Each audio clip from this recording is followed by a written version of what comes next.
Confident group ഉടമ CJ റോയിയുടെ മരണത്തിൽ വിശദീകരണവുമായി കോൺഫിഡന്റ് ഗ്രൂപ്പിന് പിന്നാലെ EDയോ CBIയോ ഇല്ലെന്നും നിക്ഷേപകർക്ക് ആശങ്ക വേണ്ടെന്നും MD TA ജോസഫ് പറഞ്ഞു.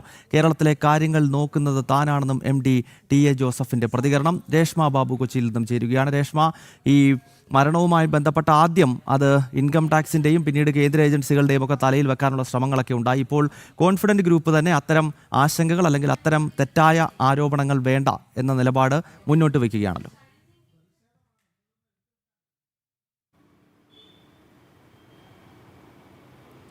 അതെ ഗൗതം, ഇപ്പോൾ കോൺഫിഡന്റ് ഗ്രൂപ്പ് ആദ്യമായിട്ട് ഒരു ഔദ്യോഗിക വിശദീകരണം നൽകിയിരിക്കുകയാണ്. കോൺഫിഡന്റ് ഗ്രൂപ്പിന്റെ മാനേജിംഗ് ഡയറക്ടറായിട്ടുള്ള TA ജോസഫാണ് ഔദ്യോഗികമായ സമൂഹ മാധ്യമ പേജിലൂടെ, അവരുടെ തന്നെ പേജിലൂടെ ഒരു വീഡിയോ ഷെയർ ചെയ്തിരിക്കുന്നത്. നിക്ഷേപകർക്കാർക്കും തന്നെ യാതൊരുവിധ ആശങ്കയും വേണ്ട.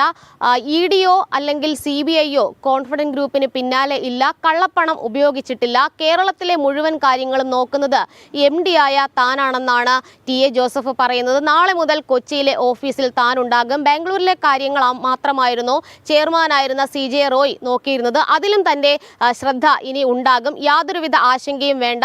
ഈ കള്ളപ്പണ ഇടപാടൊക്കെ തന്നെ നടന്നിട്ടുണ്ടെന്നുള്ള രീതിയിൽ വ്യാപകമായിട്ടുള്ള പ്രചരണങ്ങൾ നടക്കുന്നുണ്ട്. അതിലൊക്കെ തന്നെ അവാസ്തവമായിട്ടുള്ള കാര്യങ്ങളാണ് പറയുന്നത്. അതുമാത്രമല്ല, വസ്തുതാവിരുദ്ധമായിട്ടുള്ള ആ കാര്യങ്ങൾ പ്രചരിപ്പിക്കുന്ന രീതിയിലേക്ക് പല യൂട്യൂബ് ചാനലുകളും കടന്നിരിക്കുകയാണെന്നുള്ള ഒരു വിമർശനവും കോൺഫിഡന്റ് ഗ്രൂപ്പിന്റെ MD ആയിട്ടുള്ള TA ജോസഫ് പറയുക കൂടി ചെയ്യുന്നുണ്ട്. നേരത്തെ കോൺഫിഡന്റ് ഗ്രൂപ്പ് ഒരു വാർത്താ സമ്മേളനം 3-ാം തീയതി വെച്ചിരുന്നുവെങ്കിലും അത് പിന്നീട് റദ്ദാക്കുകയായിരുന്നു. അതിന് തൊട്ട് പിന്നാലെ ആദ്യമായിട്ട് ഇത്തരത്തിലൊരു ഔദ്യോഗികമായിട്ടുള്ള ഒരു വിശദീകരണം അവർ അവരുടെ സമൂഹ മാധ്യമ പേജിലൂടെ പുറത്തുവിടുകയാണ് ചെയ്തിട്ടുള്ളത്. എന്തായാലും നാളെ മുതൽ കൊച്ചിയിലെ കാര്യങ്ങൾ നോക്കി, കേരളത്തിലെ കാര്യങ്ങൾ മുഴുവനും നോക്കി കൊച്ചിയിലെ ഓഫീസിൽ താൻ ഉണ്ടാകുമെന്നുള്ള ഒരു വാഗ്ദാനം കൂടി TA ജോസഫ് നൽകിയിട്ടുണ്ട്.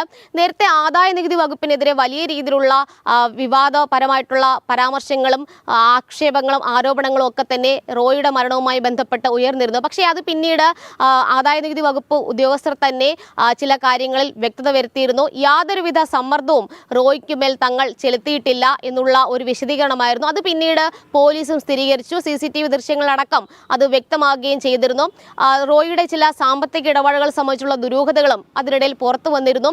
ഈ ഡിസംബർ മാസം കേരളത്തിൽ ആദായ നികുതി വകുപ്പ് ഉദ്യോഗസ്ഥർ നടത്തിയ റെയ്ഡിന് തൊട്ട് പിന്നാലെയാണ് ബംഗളൂരുവിലും റെയ്ഡ് നടത്തിയത്. എന്തായാലും CJ റോയിയുടെ ആത്മഹത്യയ്ക്ക് ശേഷം ആ മരണത്തിന് തൊട്ട് പിന്നാലെ ഔദ്യോഗികമായിട്ട് തന്നെയാണ് കോൺഫിഡന്റ് ഗ്രൂപ്പ് ഇപ്പോൾ ഒരു വിശദീകരണ കുറിപ്പ് അല്ലെങ്കിൽ വിശദീകരണവുമായി ബന്ധപ്പെട്ടുള്ള കാര്യങ്ങൾ ഒരു വീഡിയോയിലൂടെ ഷെയർ ചെയ്തിരിക്കുന്നത്. എന്തായാലും കള്ളപ്പണ ഇടപാടൊന്നും തന്നെ കോൺഫിഡന്റ് ഗ്രൂപ്പ് നടത്തിയിട്ടില്ല. CBIയോ EDയോ തങ്ങളുടെ പിന്നിലില്ല. അതുകൊണ്ട് തന്നെ നിക്ഷേപകർക്ക് യാതൊരുവിധ ആശങ്കയും വേണ്ട എന്നുള്ളതാണ് കോൺഫിഡന്റ് ഗ്രൂപ്പിന്റെ ഔദ്യോഗികമായിട്ടുള്ള വിശദീകരണം. അന്വേഷണം മുന്നോട്ട് പോകുന്നുണ്ട്.